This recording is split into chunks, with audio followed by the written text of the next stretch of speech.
What if we've been reading it wrong this entire time? See, most of us grown up with this idea of an all-powerful God running the show, just one. But when you look at the actual Hebrew text, that's not really what it says.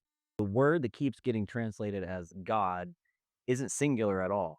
It's Elohim. And that word, it's kind of weird. It just doesn't mean one God. It means gods, plural, like an entire pantheon. And these Elohim, the text describes them with names, rivalries, territories, hierarchies, just like the Greek gods and Olympus, the Nordic gods, the Hindu devas.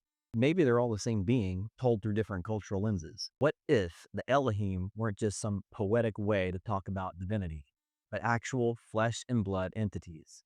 Beings who came down from the skies, they influenced early civilizations, and they demanded loyalty. And eventually, they were worshipped as God. If you've ever read the Old Testament and you've seen the word God, chances are the original Hebrew word there was Elohim. So what, right?